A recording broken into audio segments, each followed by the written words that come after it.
The Health Fix podcast teaches you how to take charge of your health naturally by giving you the information you need to elevate your health. Hello there, health junkies. Welcome to another episode of The Health Fix. I'm your host, Dr. Janine Krause. Today's episode, I have Ian Hart. He is a fitness expert and he's an author. He's been featured in Men's Health and he is dedicating his life to helping others heal naturally, because Ian, at the peak of his fitness, actually got sick and got to the point where he was fighting for his life. So today he's going to tell us the story. He's going to talk all about how he battled back from that and what you can do to take charge of your health naturally. So let's get on with the podcast. Hey there, health junkies. Welcome to another episode of The Health Fix. I'm your host, Dr. Janine Krause, and I have Ian Hart today here with me from Costa Rica. I'm super jealous, have to say. I wish I was hanging out with you there. Ian, welcome to The Health Fix. Thank you for having me. I am grateful to be here. Man, we have a lot to talk about in terms of nature. As you just flipped the camera around and showed me a very, very beautiful view of the Pacific Ocean. And that seems to be kind of the premise for your book, in particular, the healing hacks and bringing your body back to nature. So tell us a little bit about you and your connection to nature. When did this start? How old were you when you got interested in being out in nature and finding the beauty of nature and its healing properties? Well, you know what? I never even thought about that until like a few years ago, because I just grew up and I just was always in the woods. I was always outdoors. I was always running around and playing in the woods. And I think we are nature. So like we are supposed to be doing that. It's like part of who we are. And now we know the studies of the impact that it can have on the physiological, system.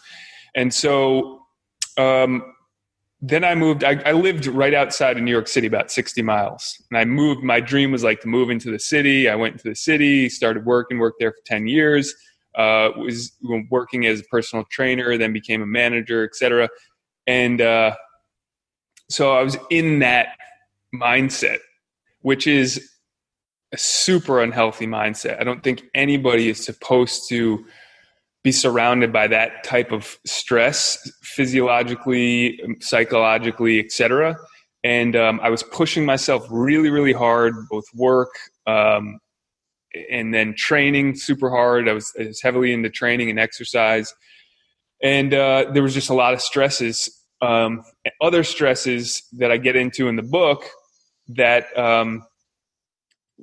just caused causes the whole system to snap. Absolutely. Eventually.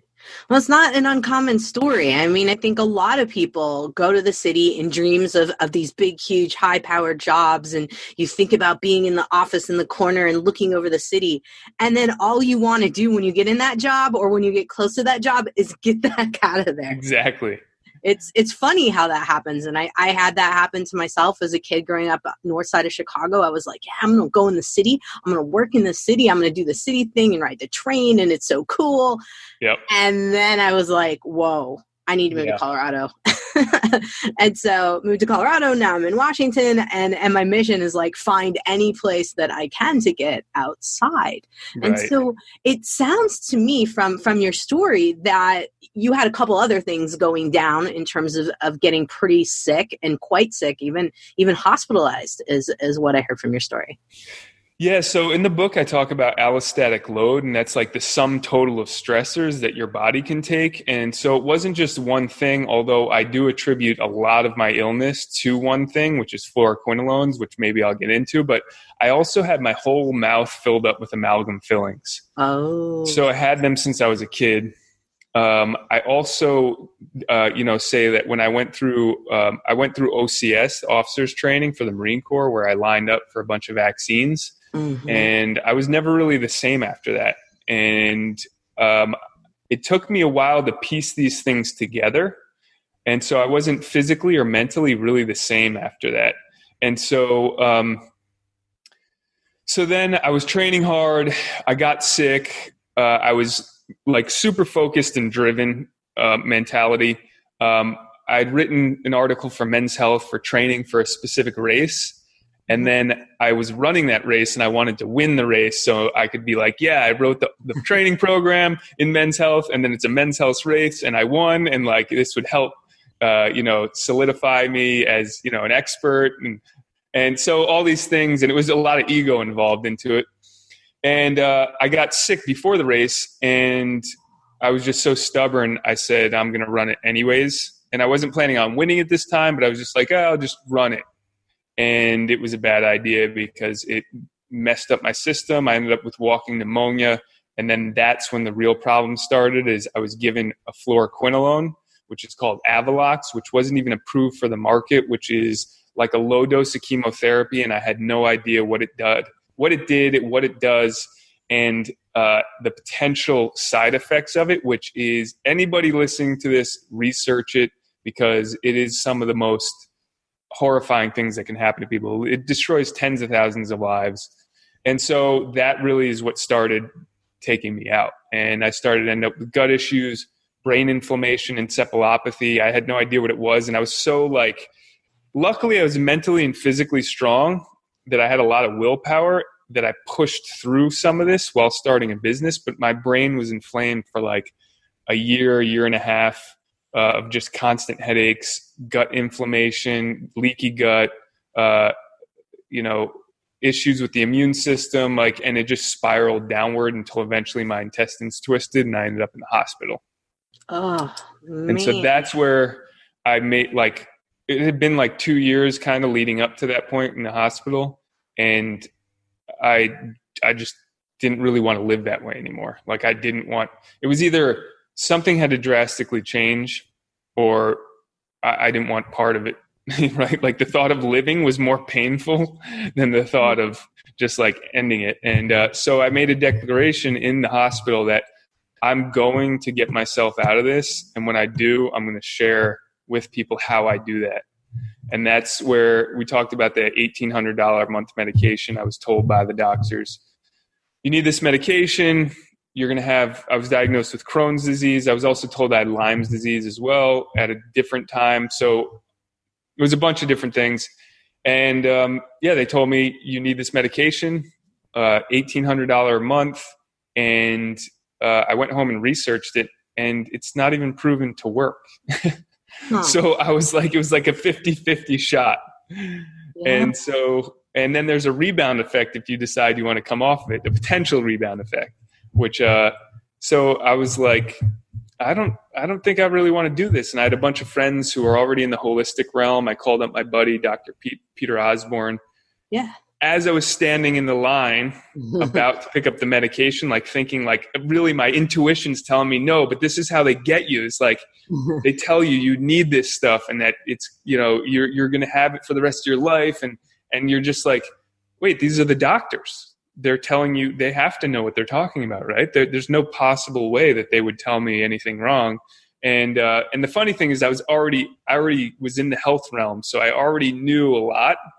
But it was the call to Peter Osborne that was kind of Ian, you can do this. You can heal you on your own. This is what they want you to believe. And it's not true. You can do it. And from that point on, that was it.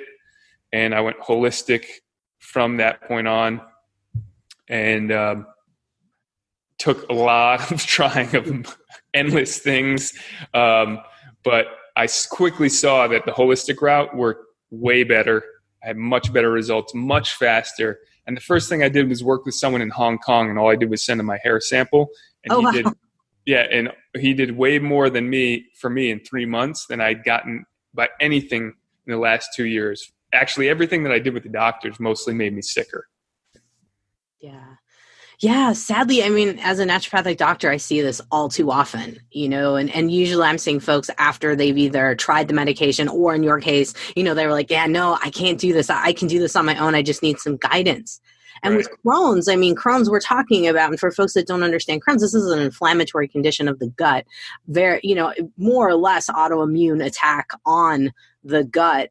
And pretty serious interventions that you would have to make. So putting in a hair sample to someone in Hong Kong, some folks might be going, wow, that is a leap of faith right there, to pull out some hair and go, okay, tell me, doc, what kind of toxins, what kind of deficiencies, that kind of stuff. So what did they find? What, if you don't mind sharing with us, what was found with that hair sample that gave you some really big clues as to what needed to change first? Yeah, so I filled out a chart. I sent the hair sample, and basically what came to pass was that I most likely had KPU, which is cryptopyloria, and that I started the Klinghardt protocol for detoxifying heavy metals. The first thing I did was get the amalgam fillings removed. First off, I told him, I have 8 or 10 amalgam fillings, and he was like, "What? You have that many amalgam fillings? Like, no wonder." And so the first thing I did was get that removed. I started the Klinghardt protocol with him, and basically pulling the heavy metals out, killing the bugs in the gut. And that started me on the process of healing. And that was just the first step. And I worked with that guy, and he told me that, like, you're good, everything's healed. But I don't think he understood how far down the rabbit hole I was. Like, I was down there, and it wasn't just something a simple fix was going to take. It was going to take years and years of getting back out. And so I started with that, and then I just kept experimenting on different things that I felt helped me, made me better. Some of the things I experimented with made me much worse because my detox pathways weren't opened up, and I started to do these detoxes, and it actually, I think, released the heavy metals and released a lot of the toxins, but I couldn't process it out because my gut was damaged. And so I learned a lot in the process. And so that's what I put in my book. Like, a lot of this stuff, I just try to get the lowest hanging fruit that people can use. And then that are like the cheapest, lowest, easiest things to do. And then I also say like the expensive stuff, because I also was lucky enough to have my business still running, have some income to be able to experiment on some stuff that was high level as well. Wow. Yeah. I mean, I find that on average, to heal yourself, granted, you were about to take a medication that was $1,800 a month. On average, it does seem that you're looking at about a 10 to 15,000, if not more, adventure into figuring out what's going to work for you. Would you say that's pretty accurate in terms of? Absolutely. Like at the minimal, like if I kind of went back and went through my head, and over 10 years, I spent well over $500,000. Wow. Even more. Like experimenting, just spending money, just like, okay, let me try this out. Let me do this, like traveling to places, working with, like going to Wim Hof retreats, and then, doing all these things and working with some of the best people. So yeah, it was literally like, my life depended on it. My goal was to get back to at least the person that I was before this happened, which at this point, it's 10 years later. So I'll probably never be that person. And I don't want to be that person. I'm now the new me, and I had to let go of all that stuff. But yeah, it was a life or death kind of thing. It was like, this is what I have to do. And I think that's an important point to make. Do I want to live, or do I want to accept this form of life that I have now? And for a lot of people, that's a tough decision based financially on however things work out. But I think it's important to kind of talk about the money and the time, because I'm in a situation as a naturopathic doctor where I have to tell people, yeah, it took you a while to get here. It's going to take you a while to get out. I don't have magic. Yep. And I think talking a little bit about that grit to get through there. Now, one of the things that I see happening a lot are athletes getting sick, like getting quite sick. And a lot of people look at higher end athletes, someone who's wrote for Men's Health, of course, this is the, big deal here, right? So a lot of people, I think, would love to hear from folks like you that, oh my gosh, I don't have to be a couch potato, never worked out in my life individual to actually get sick. Athletes get sick as well. Yeah. I mean, there's a lot of incidents of athletes getting sick, and I thought like I was running training departments for large corporate gyms. Like I thought I was healthy. I thought I knew what healthy was. I was teaching personal trainers. I was hiring them, coaching them, training them. I thought I knew what health was. And I knew what the general health was for healthy population, but I had to go super deep with it. So like I was eating anything and everything that I wanted. I mean, I was training so much. So I was stressing the gut, and most people who are exercising a lot, there's actually a direct link to, excessive cardiovascular or pushing yourself and leaky gut. So people who are stressed out, and that's not just athletes, we're talking about corporate athletes, like people who are stressed out all the time and they're not eating healthy, that allostatic load, the sum total of stressors. So like if you're eating crap all the time, if you're constantly stressed out, if you're not getting the recovery you need, if you're exercising like to exhaustion, which a lot of people are doing, and you're doing that all the time consistently, there's going to be a point where you're going to have to rest. So I put a lot of actually speaking about recovery in the book too, because it's essential. Like I feel like now I'm recovering for like years to make up for some of the stuff that I went through. You know what I mean? Like, and it takes that because to speak about the sympathetic, parasympathetic nervous system, like I was probably, most people don't realize that their sympathetic nervous system is on overdrive, and then they're drinking coffee, and then they're eating foods that they're actually allergic to, and they don't even know it. So they can't even sleep properly. And this is the thing that I think is causing a lot of people's issue. I don't know if you agree with that, but they'll like eat food that's, like the pesticides in wheat. If you're eating that, your body's going to be in sympathetic drive because it's going to look like a foreign invader's taking on the body. So for me, because I had leaky gut, so anybody who has leaky gut and then had all these foreign, proteins or molecules, whatever, in their body, and now they're eating these foods, they might not necessarily feel feel really bad if they're unconscious, but they'll be having serious problems. And it might not be now, but it might lead later on. Absolutely.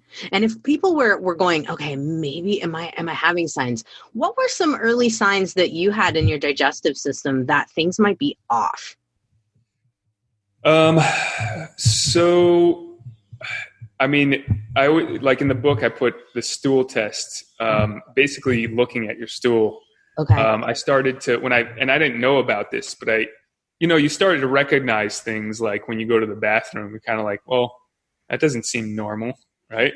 Especially when your gut is messed up, especially after I took the antibiotics. But really you start to see fluctuations, and everybody's different. Like there were periods of time where you have like extreme diarrhea, or the stool's not forming properly, and then all of a sudden it reverses and goes to like, it can't process anything out. And so that's when I started to notice some gut issues. And then also I started to have like severe fatigue. I dealt with a lot of chronic fatigue. And when I would eat foods, I would be able to tell. And that's what I speak to people about is conscious eating and elimination diet, because you won't know what's causing your problems until you start to do those things. Like one of the things I specialize in is back pain relief, but most people don't really know that a lot of their back pain is diet related. And so it's like, well, what's causing you inflammation? Wherever you have all the sum total of like like right in the middle of the back, you have all these stressors added up, and there's already a little bit of inflammation, and all it needs is a little bit of spark to start the fire. And then you're eating a lot of inflammatory foods, and then that inflammation just gets worse. So food is one of the number one things to look at, and how you're eating is what I always tell people now in the book. Are you eating consciously? Are you paying attention to what goes in your mouth? Absolutely. I have an ankle that I sprained years ago. And if I have pizza, I know it the next day. Like instead of predicting weather, I predict like, okay, my ankle's going to be all swollen and achy. And sure enough, I mean, it's like my little indicator. And, right. and that's the thing with the back, absolutely. Because a lot of people are like, I've gone to so many different practitioners, acupuncture, massage, blah, blah, blah. And they're like, nothing's resolving it. And I'm like, okay, sympathetic nervous system. Let's go into, what's going on in the gut, what's going on, because all the nerves are the same. Right. Exactly. And also TMS, the Dr. Sarno, he wrote the book Healing the Back, and the emotional issues connected with the back as well. So it's, emotions can cause inflammation. And so if you have the diet, the emotions, overstressed, trauma, that's one thing I didn't speak about, but, past trauma that is not resolved and that's stuck in the brain on a loop just causes inflammation. So yeah, there's a lot of little things that can be improved upon, and figuring out what causes the inflammation is the first step. Absolutely. Absolutely. Now, I know you talk a lot about sleep, and I want to get to nature here in a second, but I want to talk about sleep first, because I think that sleep's important. Then, of course, then we get to nature, because that's huge as well. So tell us a little bit about your sleep patterns as you were getting sick. And so you can shed a little light for someone who might be kind of listening to this and going, maybe I'm setting myself up for some trouble, because as you know, being an athlete, I am one as well. My husband was a pro mountain biker. It's really hard to convince athletes sometimes that their routine is not exactly healthy for them. Yeah, it's really hard. I was one of them. Well, when I was healthy, I would just pass right out, wake up, maybe once I'd go to the bathroom, fall right asleep, and I'd have a great sleep. When I got sick, things just got really bad. So I don't know, for me, this is how, I would wake up in the middle of the night. I'd started having anxiety. I think that was related to probably the heavy metals or limes. Started having a little bit of panicked attacks. I'd have a hard time sleeping. I wouldn't get deep sleeps. And, in the book, I talk about the 4 things that you can kind of judge how your health is based on, which is going to be based on a baby when it's born. And that is sleep, nutrition. So the first thing the baby does comes out, it goes on the mother's breast. Is it feeding properly? Is it sleeping properly? Is it eliminating properly? And so if any one of those are off, you're going to start to see dis-ease set in. And so with sleep, that was one of the first signs that I saw. My sleep started getting really screwed up. Plus, I started my own business around this time, and it was a gym. So it started at 5 a.m. And so I had chronic fatigue, and I would literally be sleeping any break I had, I would literally sleep. My wife would take pictures of me sleeping in different places all over the place. That's how sad it was, because I would go shopping in Atlanta in the mall, and I'd be falling asleep literally in the middle of the mall in the center spots, and she would take a picture of me. And my life, I couldn't even enjoy anything. So I went in deep into the understanding of the sleep, and that's directly connected with nature. And so, the studies that show getting morning light directly into the eyes help release the melatonin. Melatonin is the hormone that gets released in the pineal gland, and then therefore you get a deeper sleep and you start to get drowsy at night. With that being said, the preparation for the sleep is important, and things like you won't release the melatonin if you're staring at a screen or you're surrounded by great big lights, with the blue lights, because your brain will be told that it's still light out and it won't release the melatonin. So one of the first things I have people do is the sleep hygiene, which is start to dim the lights, stay away from the screen time as much as possible, reading a book, start to wind down a little bit. Deep breathing is something I always recommend, but there's a breathing technique that you can use to activate the parasympathetic, which is just deep breaths in and then slow, long, slow breaths out, because the exhale is the parasympathetic, and people will start to notice the system just, winds down, and they start to feel more calm and more relaxed. Melatonin starts to release, and then they go into deeper sleep. And melatonin doesn't really get talked about as much. You hear vitamin C and vitamin D, and melatonin is one of the most powerful antioxidants that the body makes. And so it is essential for recovery. And if people aren't getting the melatonin release, they're not getting the recovery they need, and they will end up with dis-ease at one point in time. Absolutely. I couldn't agree more. Yeah, it's important. And I think a lot of people aren't willing to give up their screen time. And I fight with people quite a bit. I'm like, at least get the glasses, like Right. minimum, something here to preserve it. Now, in terms of getting back to nature, now, are you a big fan of, like you said, getting the morning light? Will you wake up and go outside in the morning if it's sunny out? And if it's not, do you have a little tablet for artificial light, or what? How do you do it? Yeah. So back at my house in the States, I have a bunch of biohacking type things. I brought the glasses here with me. But yeah, here it's great because usually I just wake up, there's sun, I go outside. I do some Qigong, Tai Chi. I look up at the sun, not stare at the sun, but I get the sunlight into my eyes. And I try to get out in nature almost every day. And I built a place down here where I host retreats and stuff to help people do that. But that was the goal in mind, which was to this would be my lifestyle. Yeah. And be surrounded by nature. Because everybody feels better, right? The people that don't feel better about it usually are just they have a discomfort with, they're not used to being out of the city or something like that. It's weird to them until they get used to it. And then after a few weeks, sometimes it's like, oh, wow, this is amazing. So it takes a little while. I talked about, I moved from New York City to South Carolina. It took me 3 years to get used to just doing that. And then, over time I was like, what was I doing in New York City? How did I live like that? That was insane. And now my body started to wind down and started to realize this is really what life is. This is what it's supposed to be about. Plus the health benefits of it, which are endless and numerous, and lower blood pressure, more serotonin, more melatonin. We talked about more melanin, which is directly connected to all those things. And so, yeah, it's happiness for me is directly correlated with nature, and the reason is we forget that we are nature.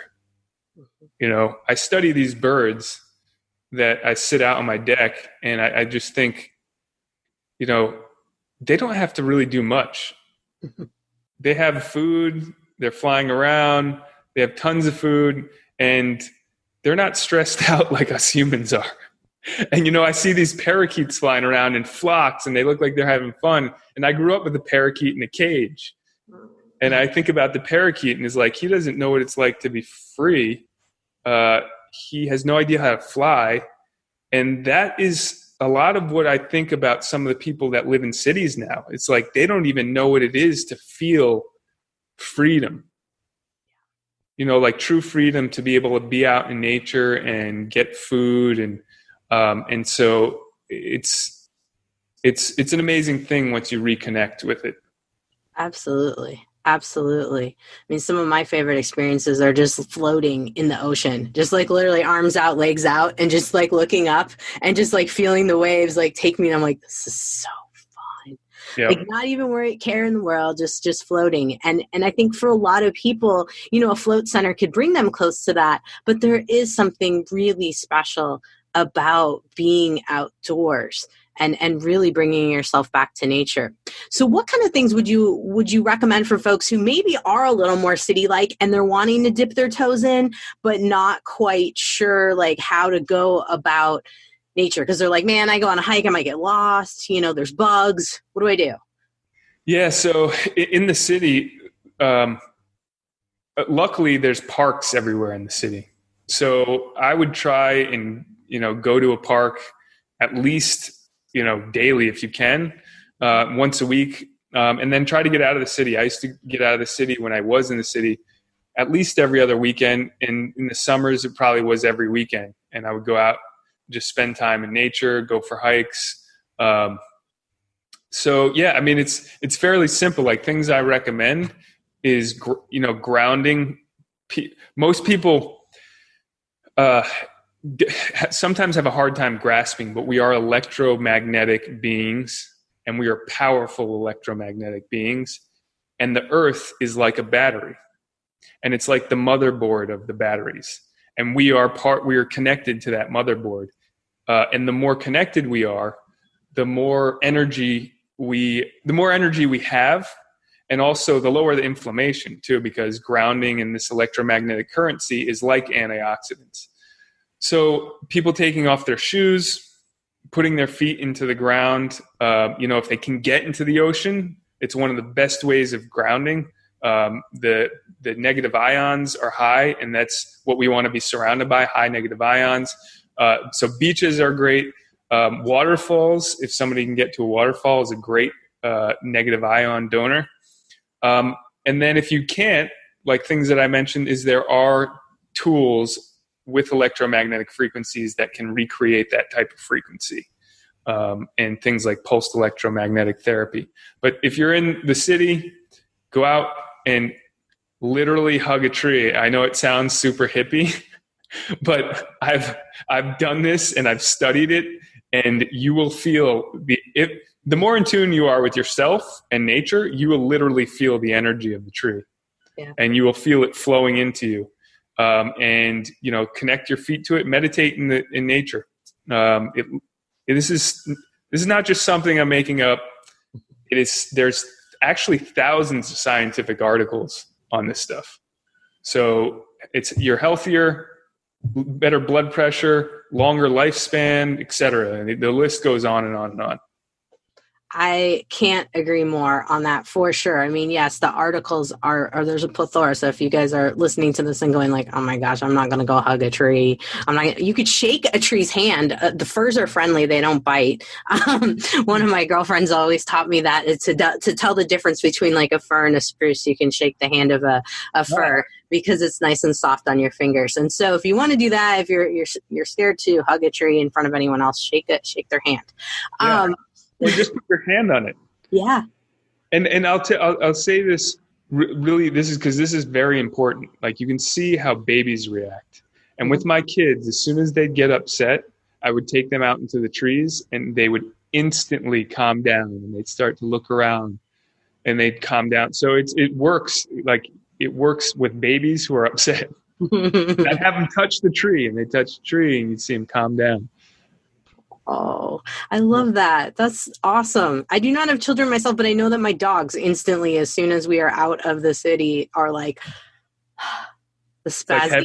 Yeah, like sniffing, but they're not like barking like crazy agitated. And I mean, I feel the same, and I think a lot of people do. I just think that at this day and age, we find ourselves just so busy, and even taking 5 minutes seems to be an insurmountable, event. And I'm hoping that with what's going on with coronavirus here in the States and everyone, well, worldwide, but here in the States, it seems that everyone has worked on their yard, and we have a lot of yard projects. And I'm hoping that everyone getting outside, we've at least helped ourselves to get a little healthier by taking more time to work on our yards. Definitely.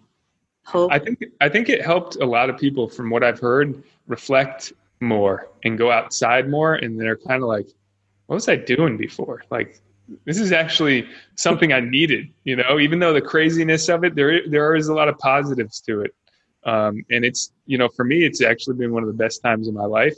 Although there are negatives to it, it has been one of the best times of my life. Yeah, no, I have to agree with you. The reflection and slowing down. Yeah, I'm kind of like, somewhat going, I'm going to cherish this moment, even though I know a lot of people might be listening to this and going, this is strange. But really, it's caused the reflection and the slowing down to really, come to the forefront. Right. Yeah. So, Ian, if we could have folks have one thing that they could take away from today out of all of the things we mentioned, what would you have them do? Like, if there was just one thing that they could do right now, quick and easy, to get themselves back to nature, what would you have them do?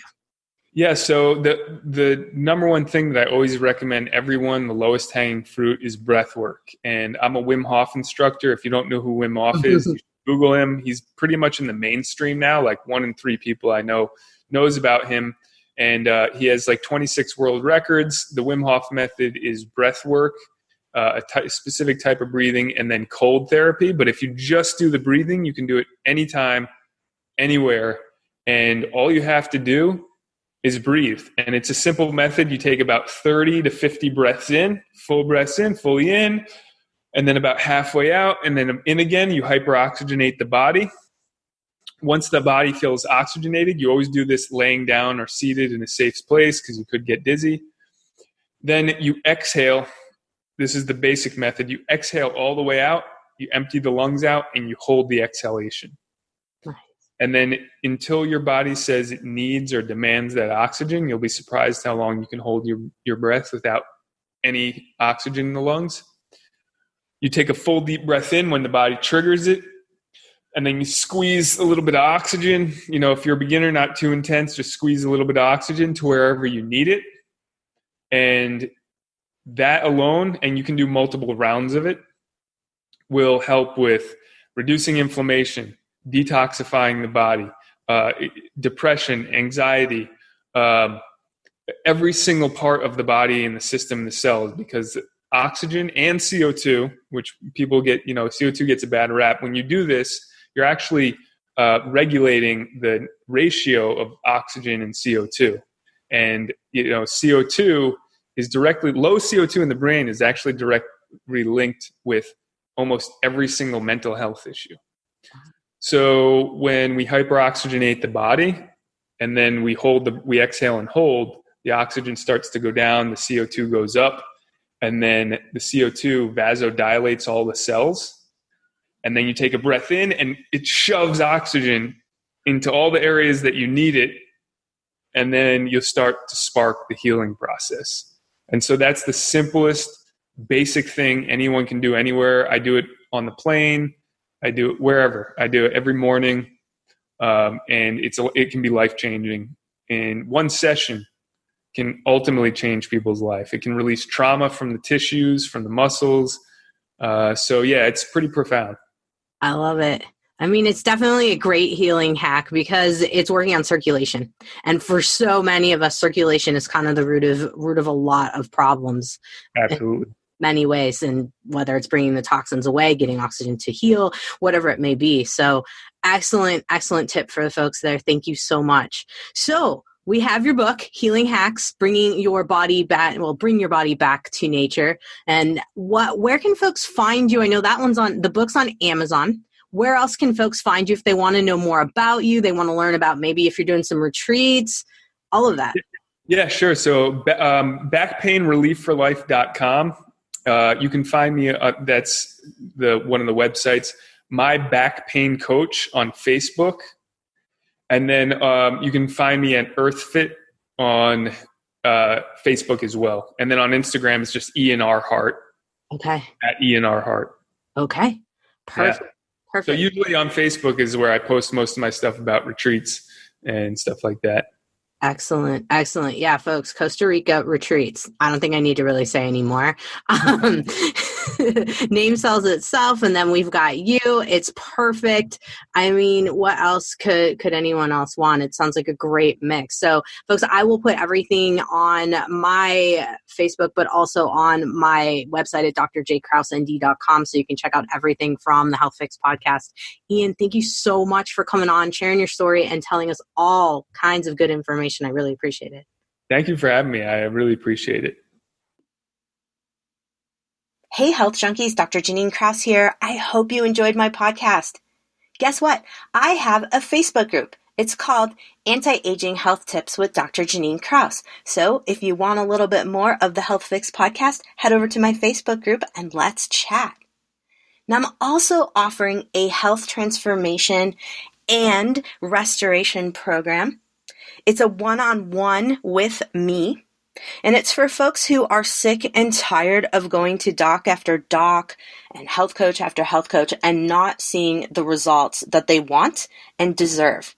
In my program, I'm working with folks with transformation. So this isn't just a light program. This is a big deal. I'm going to change how you think about your health and your life kind of program. And I'm super excited to offer it to folks. And if you are at all interested, we should talk. I'm offering 45 minutes free with me chatting to see if and how I can help you.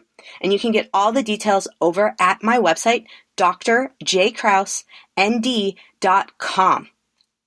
All right. You've survived another episode of The Health Fix. I'm your host, Dr. Janine Krause. Have a great day, whatever you're doing. Subscribe, rate, and share info.